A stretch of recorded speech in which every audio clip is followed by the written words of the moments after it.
Hello, and welcome to show number 2611 of Eyes on Success, a weekly program empowering the visually impaired with expert advice, personal stories, and the latest in technology and accessibility. I'm Nancy Goodman-Torpy. And I'm Pete Torpy. We're really in the trust business. You have to trust our product, from privacy, security, how I represent you.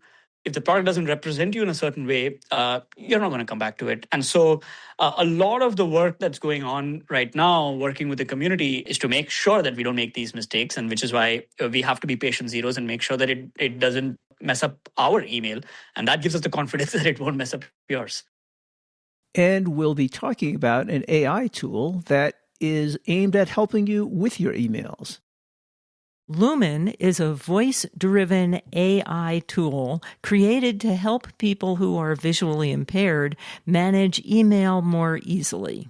We'll speak with visually impaired founder Sriram Ganesh about building this artificial intelligence-driven technology, the importance of user feedback, privacy controls, as well as future enhancements and broader platform support. But first, for our tip of the week. This week's tip comes from Sriram Ganesh. I'm sure everyone is aware of ChatGPT. Everyone's using it. But a feature that a lot of people are not aware of, which I use quite extensively, is you have a button that actually allows you to talk to ChatGPT now.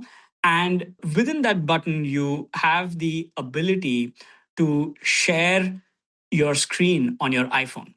And what that basically does is when you go into ChatGPT and you start a call and you click the share screen button, then you can go to different parts of your iPhone, use different apps, and it can read out any text or describe any image on any website.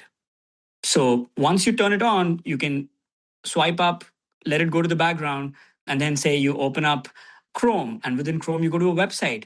And ChatGPT is still running on the background, and you can, with natural language, just talk to it and say, what's on this website? Can you describe that to me? And then you can go to a different website and say, can you tell me what's on this website?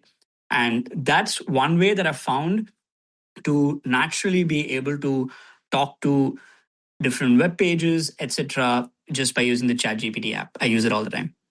That's interesting. I've mostly used ChatGPT on the web, but I've noticed that on Gemini, on my iOS device, there is that share screen button, has a very similar capability.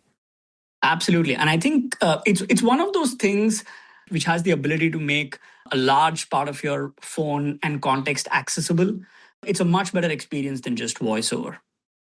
Support for Eyes on Success is provided by the My Tools for Living retail store at the Chicago Lighthouse, offering tools and technologies to support everyday life across the vision loss spectrum, as well as ongoing advice.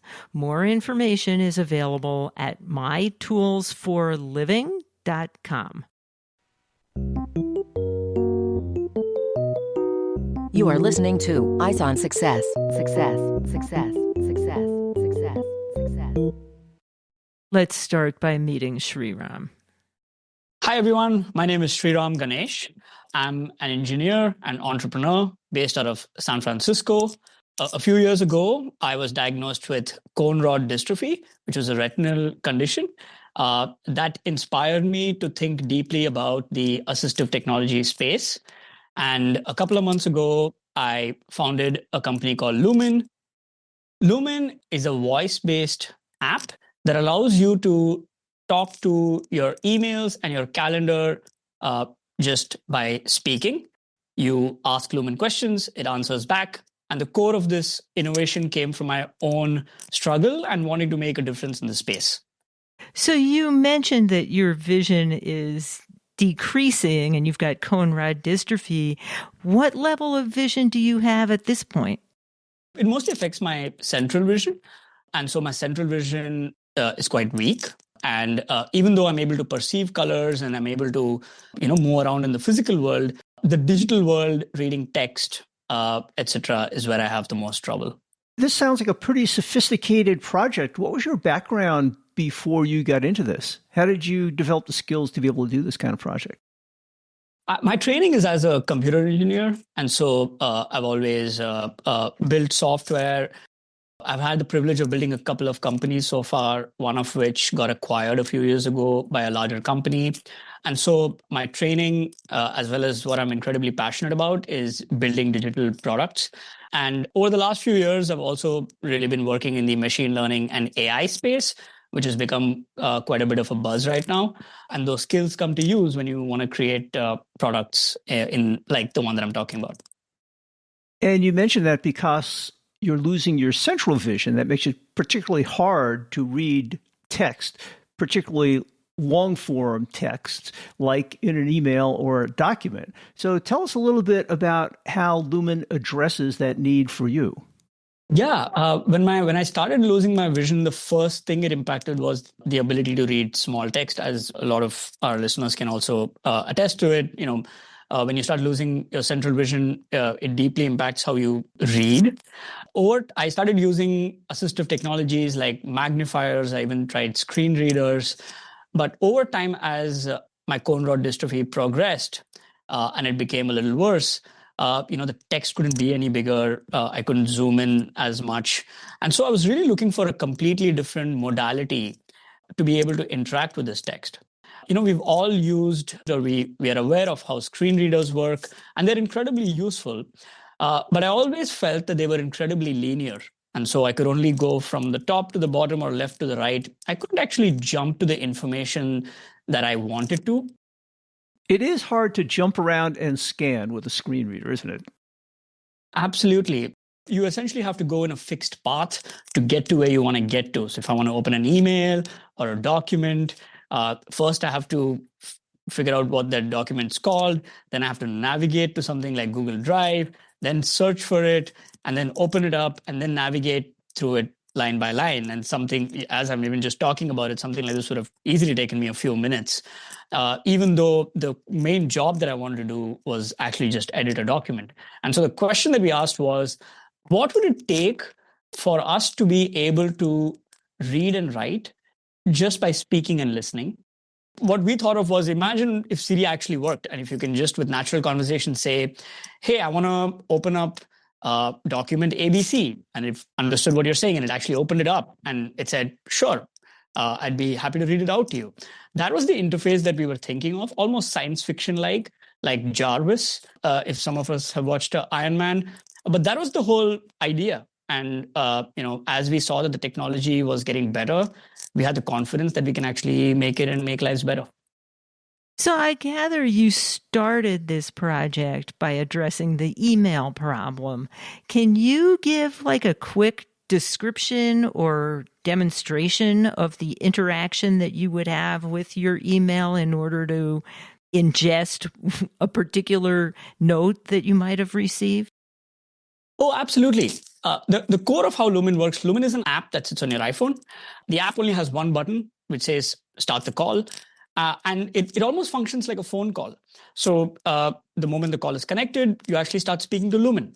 You can actually use free-form commands like, hey, Lumin, what's new in my inbox?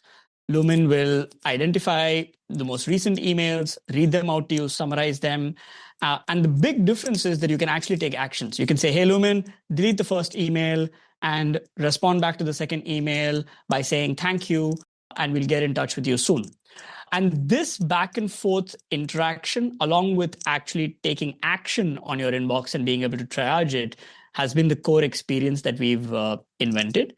We also started with email because email is such a core part of how we all communicate, both personally and at work. And when you don't have the ability to read and write emails anymore, or if it becomes much harder, it directly affects your work. And that's why we're starting with email. And I take it this app right now works only on iOS devices, or does it work on other platforms? Right now, it only works on iOS, and it only supports Gmail because we are just a couple of months old and we're working with our first set of users. But the reception has been so great that we are actually adding Outlook, and we'll also get it out on Android pretty soon. I gather you've had a number of people testing this out, including yourself. How easy do you find it to use? I always joke about the fact that I am patient zero here. And so, everything goes through me first. Only if it's useful for me does it actually get rolled out to anyone else. My own experience with emails has actually quite dramatically changed. I used to feel a sense of anxiety when I had to go and check all my emails in the morning. And if I saw that there were a lot of emails, I would have to really carve time out, especially for the longer threads, to first go through them, look at what action do I want to take, especially if I have to make a draft and send a reply. All of this would both take time and would give me a fair amount of anxiety. The ability to now just be able to wake up, turn on this app, and just have free flowing natural conversations with my work, A, allows me to do things a lot faster. And B, because it's more natural, the anxiety has definitely reduced a lot. And, we're super happy to share that we see a very similar experience across our user base. And by going to users who need it the most, people who are visually impaired, we also have users who have dyslexia, severe ADHD. And, all of these users find it incredibly hard to go into their Gmail app and just read their emails. And so it's been quite a breath of fresh air.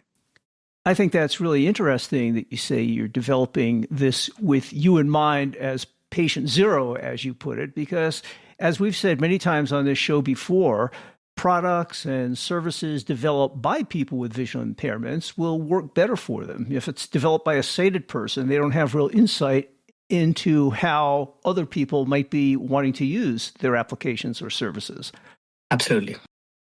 So maybe you can give us a demo of how this app actually works so people can hear it. Yep. Here we go. Good afternoon, Sriram. Hey, Lumin, can you tell me what's new in my inbox? Here are the latest unread emails in your inbox. Thread 1. Lumin sent a new voice demo sign-up for Dunnerk at bellsouth.net early access. Thread 2. Lumin sent another voice demo sign-up for Dunnerk at bellsouth.net. Thread 3. Vercel Incorporated sent you a receipt. Thread 4. Mikhail Markin replied about finding time to chat regarding Lumin, suggesting 2 p.m. tomorrow or Friday. Thread 5. Vercel Incorporated sent you another receipt. Hey, Would you like to go? Can you tell me a little bit more about what Mikhail was saying there? Mikhail suggested meeting at 2 p.m. either tomorrow or Friday. He included David LaRochelle in the conversation and signed off with his contact info. Would you like to reply or take any action on this thread? Yeah, I think I want to reply and say 2 p.m. works for me. Looking forward to it. Draft for Mikhail Markin, ccdavid.richard.larochelle@gmail.com. I wrote, 2 p.m. works for me. Looking forward to it. Ready to send? You know what, Lumin, I wanted to actually say 2 p.m. tomorrow or Friday works for me. I updated your draft to say 2 p.m. tomorrow or Friday works for me. Ready to send? Yeah, let's send it. Sent, returning to your latest batch of unread inbox emails. Would you like to review any other threads? There was also a receipt in my first batch. You received a receipt from Vercel Inc. You know for what? $20. Can I forward that to finance at Luminate, please? Draft for Luminate Finance. I've prepared the forward. Do you want to add a note or send it as is? Let's send it, please. Sent. Would you like to review any other emails from your latest batch? Nothing, Manal. Thank you. So that was Lumin in action. I hope you guys heard it. So you started with email. What other functions are you developing Lumin to work with? Oh, we have a very exciting roadmap. We're starting with email. One of the next products that we're integrating is your calendar. And so you can actually just talk to your schedule and you can make meeting appointments. You can change meetings, set meetings, block your time, have a complete sense of how your calendar is. After that, we're actually integrating Google Drive and OneNotes so that you can actually start talking to your documents. I really enjoy doing already as part of some of the early experiments that we're running is just, going for a walk in the evening and just, instead of squinting and staring at a screen, just go for a walk, put my AirPods on and just talk to different documents. So quite excited to bring calendar and documents into the product. It expands the horizon. You can do a lot more with the same interface. So when you mentioned having AI go through your email in this manner, the first thing that comes to mind to me is security and how much processing is happening on the cloud versus on device. Can you talk a little bit about that and some of the concerns people might have about having an AI interact with their email? No, absolutely. So a couple of things here. Today, the product does work on the cloud. We are hearing some concerns around users wanting the product to work on device. There are a few concerns there. A, because all your email sits on the Google Cloud or on Microsoft's cloud if you're using Outlook. And so in order to fetch the email, we still have to go into the cloud and pull all of that data. It's a trade-off between privacy and capability. Today, in order to get the capability at the right place, in order to have conversations that feel realistic, in order for us to be robust with never messing up someone's name, making sure that the email contents are correct, the AI needs sufficient capability that today it does have to sit on the cloud. But we are hearing from our users that when the tipping point does happen and we are able to do more and more processing on the device, we are absolutely committed to actually making that movement. So long answer short, it's we know it's important, but for today it runs on the cloud. Do you think with some of the new on-device AI capabilities that Apple will be bringing reasonably shortly, that this will be able to be run on your device itself within, say, the next year or so? I think it will be a gradual change where more and more of the capabilities will start moving to the device while some capabilities stay on the cloud. Well, I'm intrigued with your concept of walking around with your AirPods in and talking to your device to have it read documents, scan documents, etc. That sounds like a really neat capability. I'm always frustrated by the fact that sometimes you have to take your phone out of your pocket to do things. It'd be nice to be able to just control it by voice and leave your hands free, either holding a cane or sitting in a chair with a drink. It's a fantastic point, and that core realization that we had also translates into other use cases right now. Even though we are very focused on our early users, people who are visually impaired, people who really need it, we absolutely have sighted users who come up to us and they're like, can I use it in my car? Even I would like to go on a walk and use it. And we can absolutely see the curb cut effect in motion, where by keeping the constraints of our early set of users, like myself, who are visually impaired, we are actually designing something that becomes useful not just to our community, but to the larger world for anyone who may even be sighted. So the thought really is by having this design constraint for our community, we can actually make it useful for people who might even be sighted in different scenarios. And that's a great point. Although you've developed this primarily for blind individuals, if it can be also useful to the sighted community, you have a much larger group of people that you can pitch this product to, which implies more resources to continue development, et cetera. Absolutely. So we talked a little bit about security issues and concerns that people might have. The other thing that people sometimes talk about with AI is the hallucinations and sometimes the inexactness with which they give some answers. And I'm thinking if you're composing an email that might be for some professional purposes, you want everything to be just so and make sure you get everything precise and in order. What are some of the issues around there and how do you deal with those? Great question. In this case, grounding the data is absolutely important. And so making sure that any data that the assistant provides you or is going out, including someone's email ID, name, etc., is always cross-checked with the actual email data that a Gmail or an Outlook would provide. That is one way that we make sure that we don't fall prey to the hallucination of these models and that they're always grounded on real data, which is your actual email data. The second thing is that we've also put a whole lot of guardrails around the product, where if you're doing something that has high consequence, let's say you're trying to send an email. Let me just take that as an example. So if I want to draft an email and I've spoken to it, in all of these situations, our assistant will always want to repeat it back to you, just like how a human assistant would. Once you take it down, I just want to make sure that I've got everything right. I'm going to read out the whole email to you. If you have corrections, I'm going to make those corrections. And only when you confirm am I going to send something, right? And this way, people have the control over the final output that's coming out because that email is representing them and they don't want themselves to be falsely represented. And that's one. We do similar things even when you want to do something that has high impact, like delete a bunch of emails. So if you want to move a bunch of emails to trash, we will ask you, are you sure about doing that? And if you are, no problem, we'll do it. And we've built in ways for you to undo. So you can always ask Lumin to say, hey, Lumin, I want you to undo that action, and Lumin will pull it back from trash. But we've built in safety mechanisms where the AI knows what truth is by grounding itself to the real data. And whenever it's taking a high risk action, it'll always double confirm with you so that it does not end up making a mistake on your behalf and making you look bad. You mentioned that you can make corrections. So you've told Lumin to help you write this mail note, and then you don't like something in paragraph 3. How do you make corrections? So what we want users to do is to not worry maybe too much about your grammar or the structure of what you're talking about, and instead just be in flow state. Just talk to us about what you'd like to write. A lot of the AIs today will take what you've written and completely rewrite it and make it sound like it's someone else.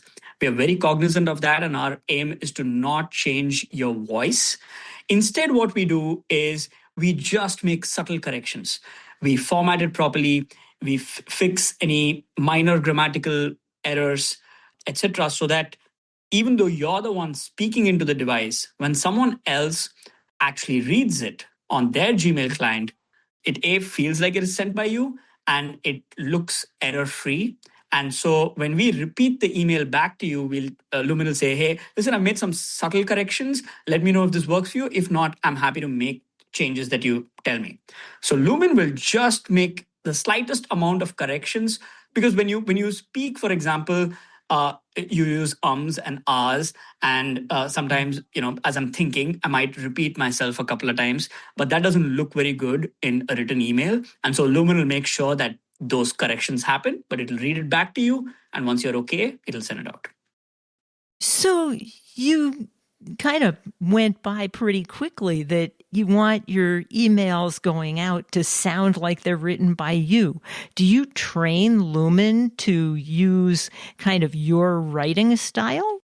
We're not doing that today. It's something that we are working on. And the idea is that Lumin eventually does that. But generally speaking, the key aspect of what Lumin does today is it lets you speak in your voice, and it just makes subtle corrections. And it keeps your core tonality, choice of words, all of that intact. And that is what I was talking about in terms of making sure that your voice remains the same. Because when you may write an email, you may have specific ways of saying things, using specific words. And so you don't want an AI to come in and start replacing those words with something else, because that's how you want your emails to be represented. And Lumin always takes care of that. That is really cool. That's subtle. That's something that a lot of people might not have thought of at all. But now that you mention it, it's really cool. The idea was we need to create a system where you can talk into it, and without it hijacking your tone and personality, its job actually is to represent you the right way, so that the person on the other side has no idea that you did this with a voice tool, if that makes sense. Yeah, if you can succeed at that, that's the holy grail of what you're aiming for. Make it sound like you wrote it, even though you had help from an AI agent. Absolutely. That's the goal. That's the mission. And what are the plans for monetizing this app? We are very cognizant of the fact that the visual impairment community, the employment situation, the fact that so many of us are unemployed and out of the work system, and we may not be able to afford products that are on a monthly basis or a yearly basis, which is one of the reasons why we're even more motivated to see, can this have a much broader impact on society? Because that way we have a way to keep our lights on and get paid by consumers who actually find value, whether it's on the way to commute or, just if you just want to have a way to get your work done without having to just stare at a screen. And so many of our sighted users come back to us and they're like, listen, I would like to not stare at my screen for a while if I can manage to do that. The answer right now is we need more users to come in, try the product, give us feedback. That's more important than very quick monetization. But I'm pretty confident that as we get it to that level, users will be willing to pay for it because the value would be non-debatable. Are you still looking for trial users to help you test out the system? Absolutely. We have a wait list that we've announced on our website. And so we would love for users to come join it. We also offer for users who are willing to be part of our early access program, we do one-on-one onboarding. And the reason why we're doing this is because we know that we're doing something completely new for an audience that might need some more help. And so the only way we learn, which is the most important thing for us right now, is to learn what's working, what's not working, and how we can improve it.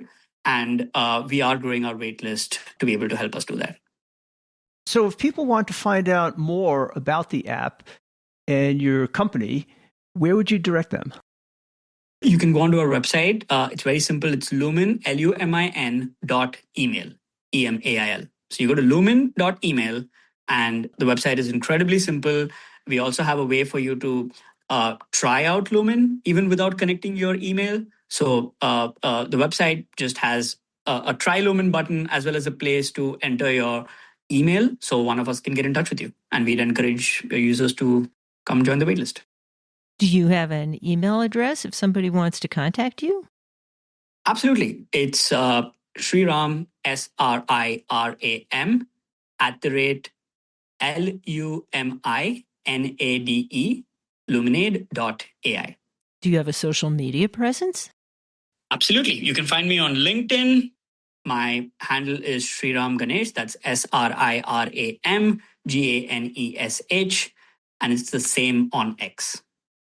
And I'm guessing if people want to sign up on the pre-release list to learn about the program, provide some feedback during development, they can do that on your website. They can do that on our website. It's an absolutely free product. We encourage you to come sign up, use the product. The only thing we ask for is some feedback in return so that we can make the product better for everyone. But yes, you can come sign up today and we'll get you set up really quick. And if you missed any of that in the audio portion of the show, you can always find it in the show notes associated with this episode, which is episode number 2611. And just to remind our listeners, we're now providing transcripts with all of our episodes. If that makes it easier for you to assimilate the information or just another alternative, try it out. We've heard some good feedback already. Thanks. That's it for today's show. Next week on Eyes on Success, we'll be doing the first of a two-part series about the Monarch Braille display from the American Printing House for the Blind. The Monarch display brings both tactile graphics and multi-line Braille to students and professionals. We'll talk with Erin Sigmund, director of the Monarch Rise program at APH, about the Monarch Rise and Monarch Student Pilot programs, eligibility for receiving a free device, and how this technology supports employment and education. And the following week, we will be talking with one of their enthusiastic users who's been part of one of those programs. You've been listening to Eyes on Success, available wherever you get your podcasts. For show notes, resources, and more information, visit our website at eyesonsuccess.net. Thank you for being part of our community. Until next time, I'm Peter Torpy. And I'm Nancy Goodman Torpy. Thank you for listening.